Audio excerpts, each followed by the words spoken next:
기도하겠습니다. 우리의 진홍같이 붉은 죄 때문에 주께서 십자가를 지신 줄 믿습니다. 그리고 우리를 친구 삼아 주셨어요. 죄 있는 자들이 다 주님 앞에 나와서 이러한 친구 되고 이러한 구원의 은총을 우리가 누리게 된 줄로 믿습니다. 우리나라에도 여름을 맞이하면 폭염에 견디기가 힘든 그러한 아열대성 기후로 이렇게 변해가고 있는 즈음에 있다 그럽니다. 그래서 옛날에는 경상도 쪽에 있는 사고가 맛있었는데 이제는 너무 더워져서 그쪽에 있는 기온 정도가 이제 중부로 강원도 쪽으로 이렇게 올라와서 이제는 사과도 경상도 사과가 맛있는 게 아니라 강원도 사과가 맛있다 그럽니다. 그만큼 온도가 높아졌다는 것이죠. 이렇게 여름도 폭염에다가 기상특보가 연일 발표될 때마다 정말 후덥지근한 그러한 여름을 보냈는데 추운 줄 알았더니 이제 또 겨울을 맞이하니까 이렇게 또 추워서 견디기 힘든 그런 계절을 우리가 접어들고 있습니다. 그런데 우리나라가 더워도 이스라엘만큼은 덥지는 않는 거예요. 이스라엘 매년 4월부터 10월경까지 8개월에서 9개월 정도가 여름철을 보내고 있는 이 이스라엘. 그때의 이들의 날씨는 보통 섭씨 한 40도에서 45도 이 정도를 그들은 8개월, 9개월 동안을 지내는 거예요. 정말 찌는 듯한 불더위 같은 그러한 시간들 속에서 사는 거죠. 그래서 이스라엘의 여름은 우리처럼 장마가 막 한 달쯤 돼가지고 그 무더운 날씨를 한 달 그냥 공 먹는 것처럼 이렇게 지나는 그런 시기도 없어요. 계속해서 햇빛만 쨍쨍 내리쬐는 거예요. 그래서 이스라엘 사람들은 하늘을 바라봐야, 하나님을 바라봐야 이른 비 늦은 비를 통해서 그들의 곡식을 거둘 수 있게 된 거예요. 그래서 이스라엘 사람들은 하나님을 바라봐야 산다. 그 지역이 그런 의미예요. 바꾸시 얘기하면 우리 영적 이스라엘 백성된 하나님 믿는 모든 사람도 하나님을 바라봐야 산다. 할렐루야. 그러니 우리의 삶이 어려우면 하나님을 바라보고 도와달라고 기도해야 합니다. 그래서 이스라엘 사람들은 이 여름을 카이치라고 했어요. 카이치. 이 카이치라고 하는 이 단어는 지옥이라고 하는 뜻이에요. 지옥. 여름을 카이치라고 부를 정도는 마치 지옥과 같다. 이렇게 의미를 뒀단 말이죠. 그래서 이 카이치, 다시 말하면 지옥 같은 이 종말, 죽음, 이것을 상징하고 있는 이 단어가 여름이라고 하는 단어인데요. 그러면 왜 그들은 이 여름이라고 하는 이 단어를 카이치라고 그랬을까? 모든 식물들이 지탱하기가 힘들고 사람도 짐승들도 생존하기 어려운 이런 계절이기 때문에 종말, 죽음, 지옥 이렇게 표현을 하는 카이치라고 불렀어요. 여러분 이 카이치, 여름에라고 하는 이 계절이 그러면 이렇게 우리의 환경 속에만 있느냐가 아니라 우리의 영혼에도 이 카이치라는 것이 있다는 거예요. 그래서 우리 영혼도 시들어서 말라 비틀어져 가는 이런 카이치, 여름이 있다는 거예요. 영혼의 여름. 짐승들이 헐떡거리고 아이들이 목마르다 이렇게 소리치듯이 우리의 영혼들도 힘들고 목마르고 탄식하고 그럴 때가 있다는 거죠. 성경의 답은 그렇다는 거예요. 어느 교회 한 집사님이 이분이 평소에 너무 많은 은혜를 사모하면서 신앙생활을 했어요. 목사님이 말씀이 좋다고 예배 때마다 맨 앞자리에 와서 이렇게 예배를 드리는데요. 오늘 또 앞자리에 와서 예배를 드리는 분들이 있습니다. 이렇게 앞자리를 사모하고 예배 때마다 맨 앞에서 설교를 듣는 그 집사님인데 설교 시간에 볼펜을 들고 뭔가 메모하기도 하고 또 말씀을 듣다가 은혜 받아서 울기도 하고 그러는 분이에요. 예배 마치고 갈 때는 목사님의 손을 꼭 붙들고 목사님 은혜 많이 받았습니다 이렇게 말을 하고 가기도 해요. 그런 분이에요. 근데 이분이 낮에는 직장에 나가시는 분인데 그럼에도 불구하고 새벽마다 새벽 기도에 나와서 빠지지 않아요. 그러다가 어느 날부터 새벽 기도에 한두 번씩 빠지기 시작합니다. 그러더니 수요 기도에도 안 나와요. 그러더니 금요 기도에도 안 나와요. 그러더니 주일날도 빠지기 시작합니다. 그리고 얼마 후에는 아예 교회에서 보이질 않습니다. 성도들이 걱정하고 궁금하게 생각합니다. 그렇게 은혜 받던 분이 어떻게 갑자기 주일날도 교회에 나오지 않는 것일까? 그래서 목사님이 신방을 갔더랍니다. 문이 잠겨져 있습니다. 아무도 없는가 하고 문을 두드렸는데 갑자기 말도 없이 문이 팍 열립니다. 목사님도 깜짝 놀라고 본인도 목사가 신방 온 것에 대해서 깜짝 놀랐습니다. 왜냐하면 그냥 누워있어서 부시시한 그런 얼굴, 그러한 모습으로 문을 열고 나왔기 때문이죠. 그렇게 깜짝 놀란 그 집사님을 목사님이 안심을 시키면서 집사님 요즘에 무슨 일이 있나요? 혹시 어디 아프세요? 그랬더니 집사님이 아니요 그러더라는 거예요. 궁금했습니다. 아니 그러면 어떻게 교회를 못 나오셨나요? 그랬더니 그 집사님이 뭐라 그랬을 것 같아요.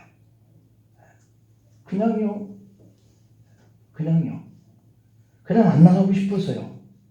그리고 집에 있는 거예요. 주일날인데. 주일날 아무 일도 없는데 그냥 집에 있다. 그렇게 은혜를 사모하면서 열심히 교회에 나오시던 분이 주일마저 집에 있으면서 그냥요 안 나가고 싶어서요 라는 말을 했다는 것이죠. 여러분 그렇게 은혜를 사모하면서 그렇게 열심히 교회도 나오던 이런 분이 변했습니다. 여러분 이것이 신앙인의 영혼에 찾아든 카이츠, 신앙인의 종말, 신앙인의 죽음, 지옥이라는 것이죠. 지금도 가끔 이런 경험을 하신 적이 여러분 가운데도 혹 있을지 모르겠어요.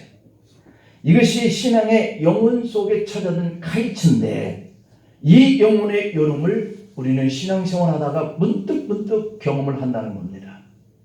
이 영적 침체, 누구에게나 찾아오는 영혼의 질병이라는 것이죠. 우리같이 보통 사람에게만 찾아오는 것이 아니에요. 성경 속에 이름만 대어도 알 사람들이 많이 등장을 해요. 그 사람이 바로 엘리야 같은 사람이에요. 그 사람이 바로 다윗과 같은 사람이에요.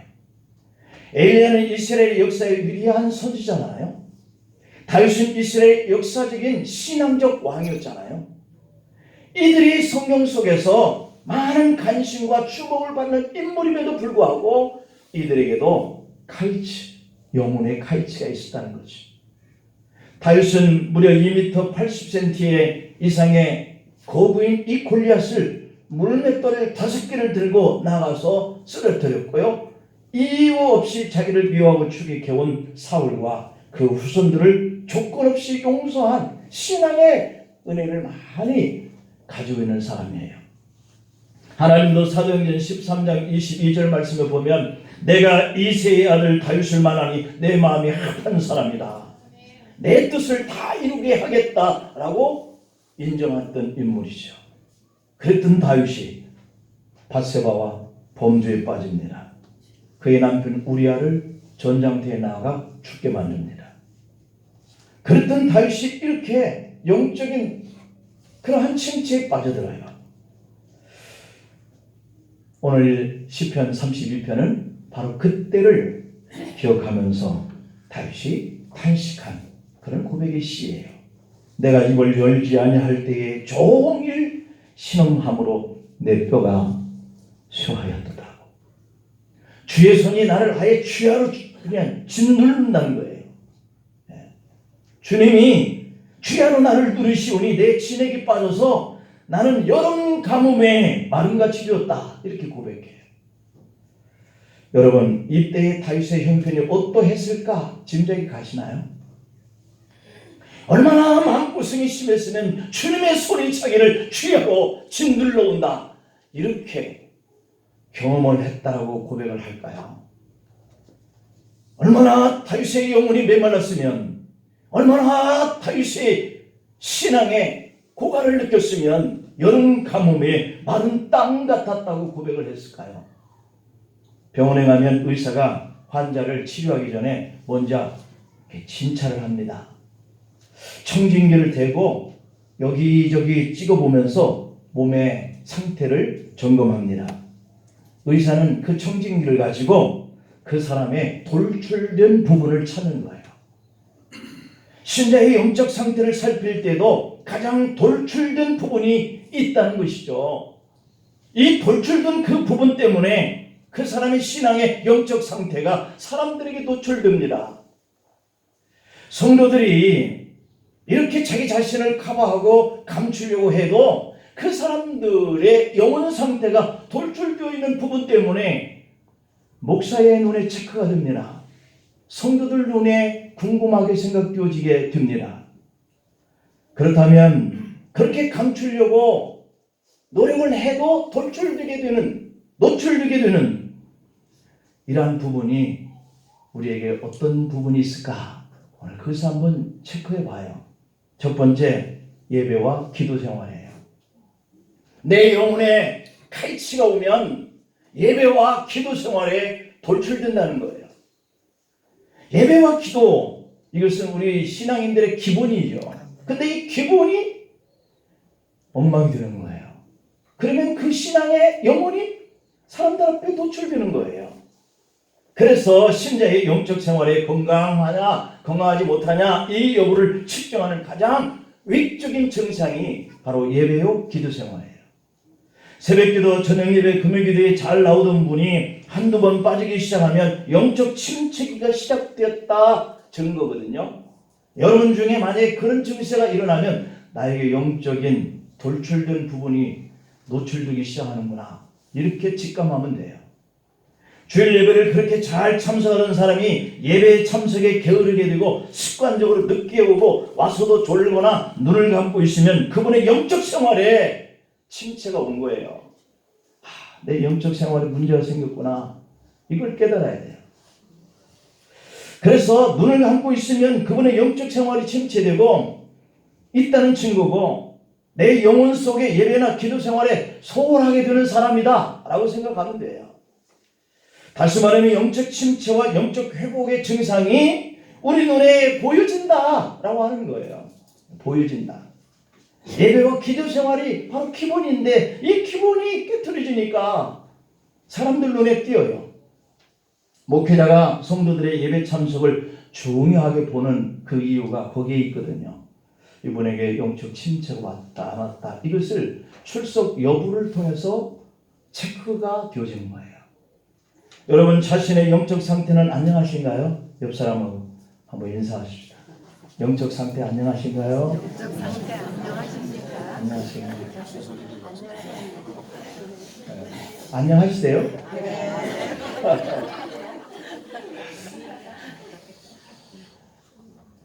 여러분이 예배드리고 마음속에 기쁨이 있나요? 그게 건강한 거예요. 그러면 여러분이 찬송을 부르는데 흥이 나시나요? 그럼 영적 상태가 건강한 거예요. 예배는 참석했지만 자꾸만 뒤를 돌아보고 싶고, 예배는 참석했지만 빨리 끝나기를 바라고 있거나, 빨리 끝나서 볼일보러 집에 가고 싶거나, 그렇게 잘하던 기도가 3분 이상 힘들어서 벌떡 일어나서 갑니다. 그런 분은 자신이 영적으로 침체되어 가고 있다, 그런 중이다, 이걸 자기가 체크하면 돼요. 우리 다 같이 기도하십시다. 그러는데 3분도 안 돼서 벌써 가. 이는 영적 상태가 지금 침체가 가고 있다는 거예요.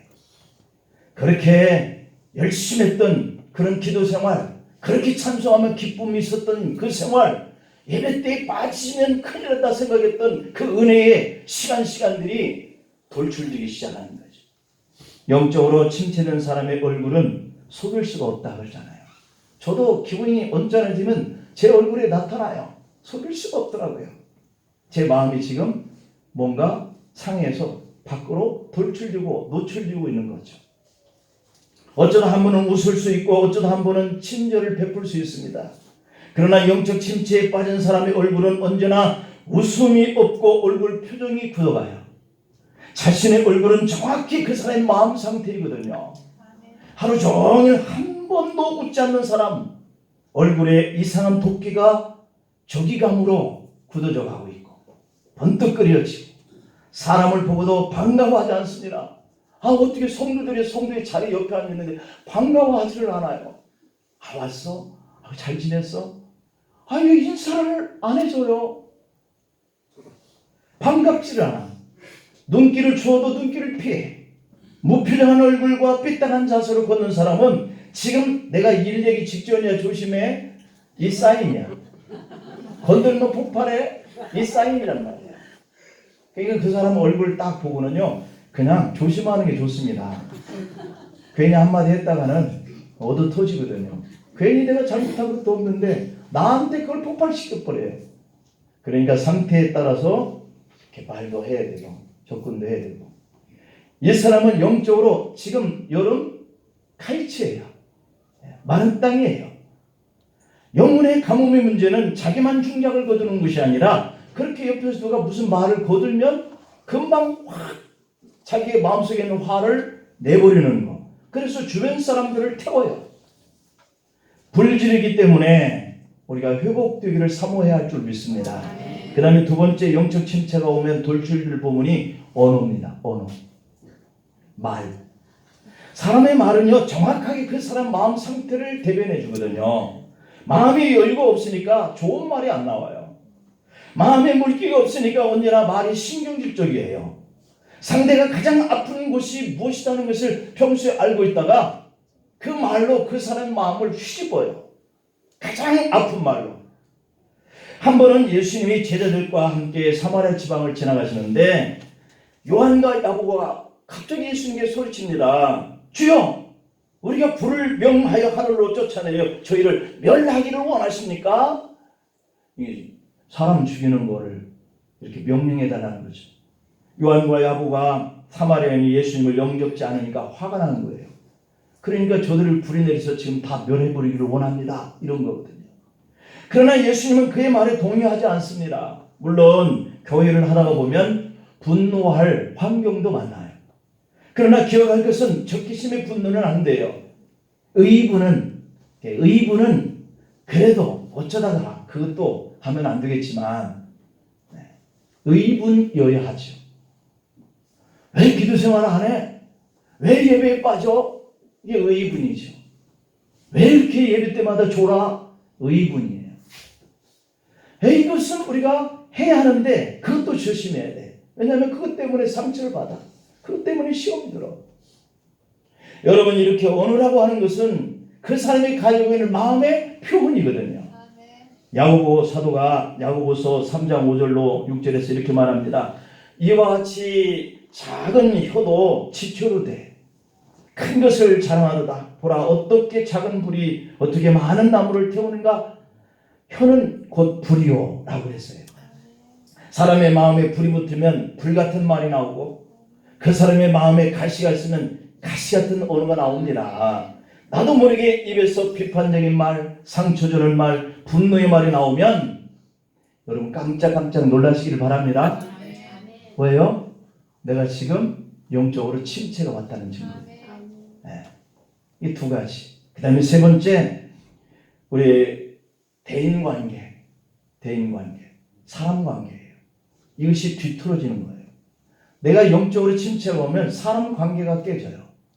사람들은 자신감이 있을 때는 다른 사람들과 잘 지냅니다. 여러분들, 우리 남자들이 그 포켓에, 지갑에 5만 원짜리 좀 몇 개나 있으면 사람들 만나면 어깨가 펴지고 말이 자신감이 생깁니다. 야, 우리 밥이나 한번 먹으러 갈까? 그런데 없으면 자신감이 떨어져요. 만나는 것도 자꾸 주눅이 드는 것 같고. 영적으로도 마찬가지라는 거예요. 내가 영적으로 능력이 임하고 충만한 은혜 상태에 있으면 말이 자신감이 생기는 거예요.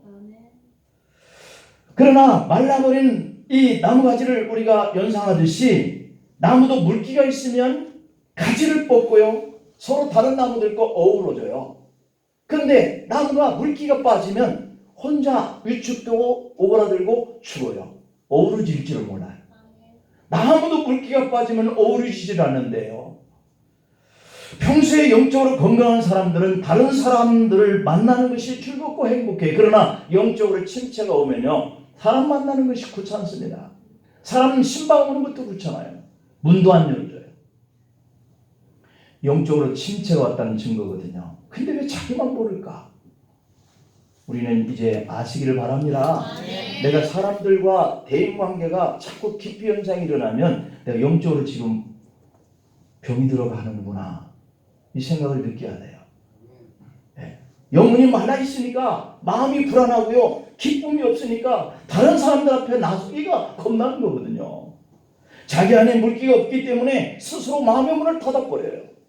마음의 여유와 기쁨이 사라지면 마른 장작 같은 분노가 차서 마른 감정만 남아있기 때문에 조금만 건드려도 화를 내요. 여러분 분명히 기억하면 좋겠어요. 우리 신자의 영적 상태를 측정하는 바로미터기가 뭐냐면 목회자와의 관계예요. 누구와의 관계? 목회자와의 관계. 내 영적 상태가 이렇게 말라 있으면 가장 먼저 깨지는 것이 목회자의 관계예요. 여러분이 경험을 한번 이렇게 되돌아보면서 생각해 보세요. 여러분의 믿음이 최고의 수준에 있을 때 목회자에게 잘해주고 싶어요. 목회자에게 뭔가 해주고 싶어요. 제가 해달라 하는 것이 아니라 내가 영적으로 은혜가 충만하니까 목사에게 뭔가, 목회자에게 뭔가, 이렇게 선물이나 뭔가 대접이나 자꾸 이런 마음이 일어나는 거예요. 그런데 침체가 오면 보기도 싫어요. 꼴 보기 싫어요. 전화하는 것도 싫어요. 심망하는 것도 싫어요. 왜요? 영적 상태에 지금 침체라는 거죠. 믿음이 최고의 수준에 있을 때는 목회자의 관계가 좋아요. 두말할 것도 없이 좋아요. 그렇다면 목회자와의 관계가 수월해지고 멀리하고 싶다라고 하면 분명히 영혼에 문제가 생겼다는 거예요. 그러나 여러분, 이 보통은 건강하면 목회자의 관계가 좋은데, 그러나 마귀가 영악하다, 우리가 그렇게 얘기해요. 마귀는 이 귀신들과 이 같은 부류잖아요. 이 사단이 마귀와 귀신을 부리는데 이 졸개들이에요. 다 사단의 졸개가 마귀와 귀신인데, 그런데 이것들이 얼마나 영악하냐면 영혼의 침체가 내 자신에게 오면 가장 먼저 목회자와 거리를 둬라, 이렇게 내 마음속에 그런 마음이 들어와요. 그리고 목회자에게, 사모에게, 교인들에게 불평거리, 원망거리만 자꾸 생각나게 해요. 아, 누가 뭘 해지도 안 했는데. 이게 마귀가 하는 짓이거든요. 선악과를 따먹고 숨어있는 아담과 하와에게 하나님이 찾아오셔서 아담아 네가 어디 있냐? 이렇게 물으셔요. 자기를 부르는 그 소리를 듣고 내가 벗었으므로 두려워하여 숨었나이다. 아담이 대답하죠. 그때 하나님이 누가 너 벗었는 것을 네게 알려줬어? 너더러 먹지 말라고 한 명한 그 실과를 네가 먹었냐? 이렇게 물어요.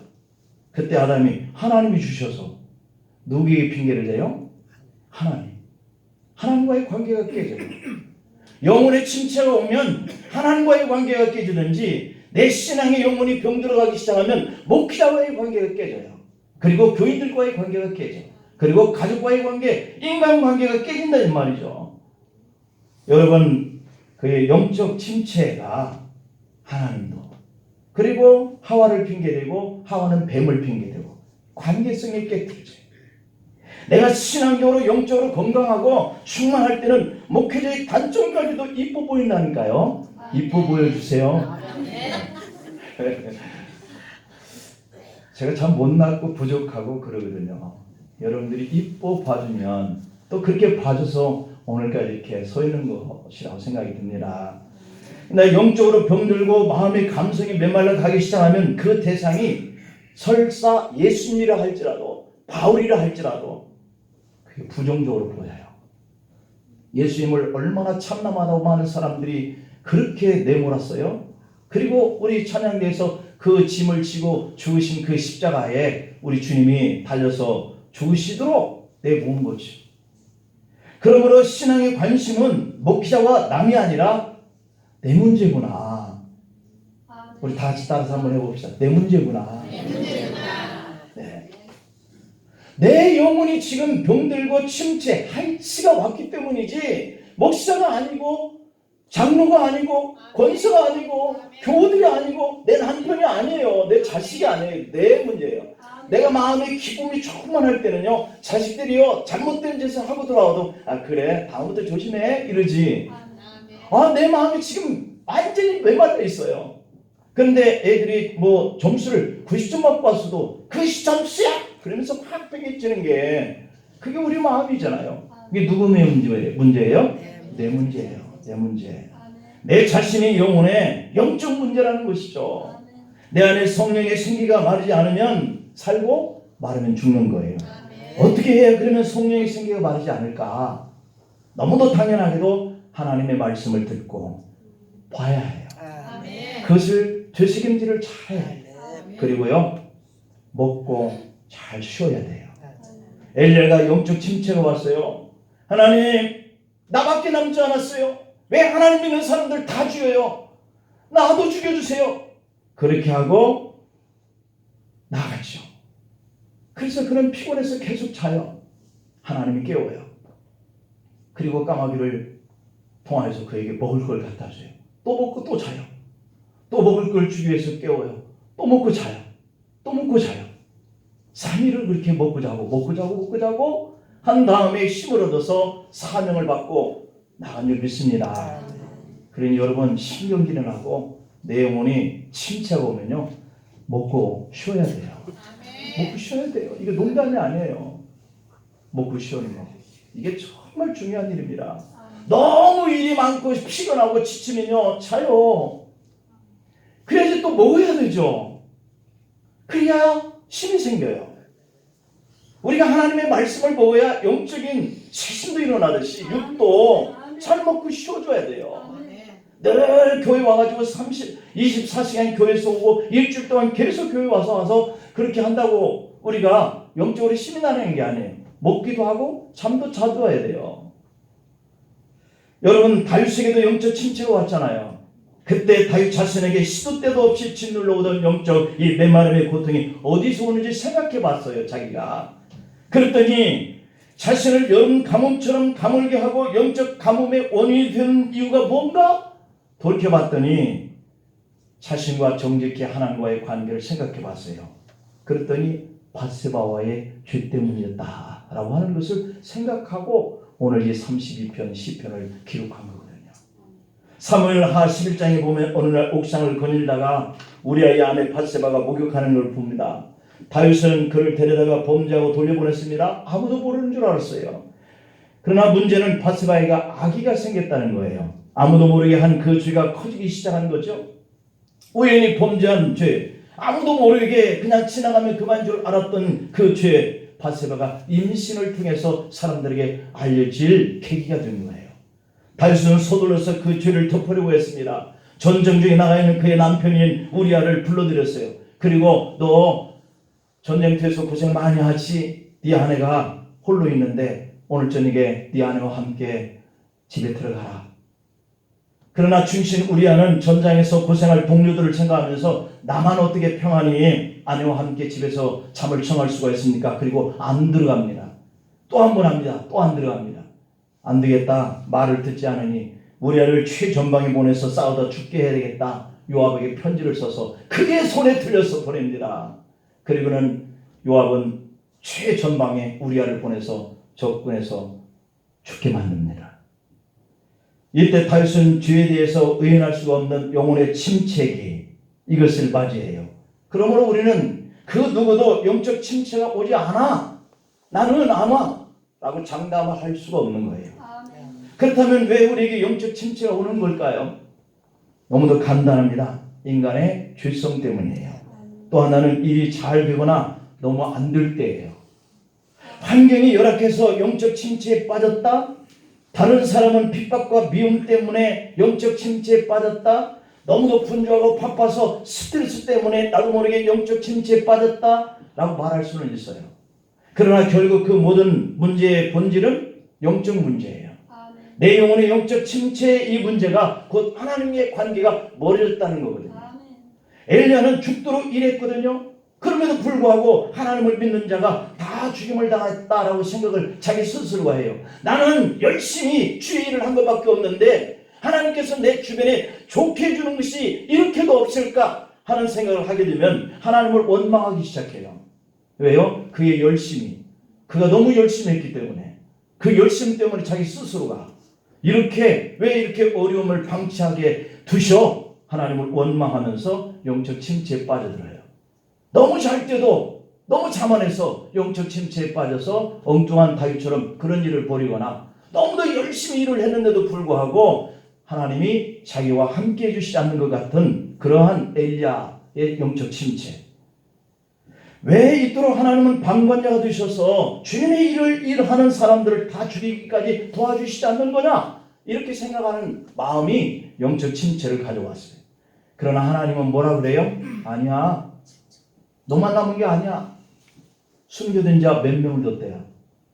7,000명을 뒀다는 거예요. 우리 하나님 그런 하나님이세요. 다 죽도록 너 혼자만 놔두도록 안 두신다는 것이죠. 그렇습니다. 우리가 하나님의 계획과 하나님의 뜻을 모르면 하나님보다 내가 하는 일이 더 열심히 앞서가다 보면 내가 다른 사람보다 더 열정을 가지고 나만 일어나는 것 같다는 생각이 들면 영혼이 메마르는 영적 침체가 오는 거예요. 결국 우리가 짓는 죄는 어떤 불법적인 행위가 아니더라도 우리 안에 있어야 할 하나님이 없는 것 때문에 영적 침체가 오는 거죠. 하나님의 침묵과 하나님이 없는 것과는 달라요. 하나님이 침묵해도 하나님은 늘 거기에 있는 것을 믿기를 바랍니다. 그러나 여러분 하나님은 우리 안에 계시면 안 계시면 문제예요. 만일 다윗이 하나님 안에 있었다면 그 영혼이 성령의 생기가 충만했더라면 목욕하는 밧세바를 봤어도 그를 데려다가 죄를 지을까요 안 지을까요? 왜요? 그가 영이 충만하니까. 설령 죄를 지었더라도 밧세바의 남편 우리아까지 죽게 할 목적으로 그를 최전방에까지 보내는 이런 악한 짓은 하지 않았을 거예요. 결국 다윗이 영적 침체가 죄를 짓게 한 거거든요.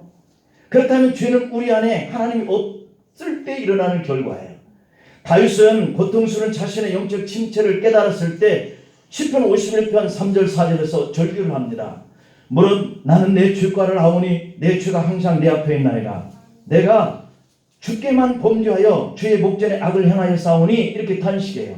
그럼 다윗이 이 고백에서 하나님께만 범죄했다고 탄식했거든요. 근데 우리가 볼 때는 이게 하나님께만 범죄한 게예요? 사람 앞에 범죄했잖아요. 죄는 근본적으로 하나님과의 관계에서 오기 때문에 그렇게 고백한 거예요. 내 안에 하나님이 안 계셔서 그런 죄를 졌기 때문에 그렇게 고백을 한 거예요. 무슨 죄를 지었든지 무슨 행동을 하든지 하나님 없다는 생각이 그런 행동을 하게 하는 줄로 믿으시길 바랍니다. 그렇게 열심히 며느리를 섬기는 교회까지 가고 싶지 아니하는 이런 브레이크가 걸려요. 하나님과의 관계가 잘못되었기 때문이에요. 요셉이 보디발의 아내 유혹을 받았잖아요. 그때 창세기 39장의 9절에 보면 내가 어찌 큰 악을 행하여 하나님께 죄를 지으리까 이래요. 요셉은 보디발의 요구대로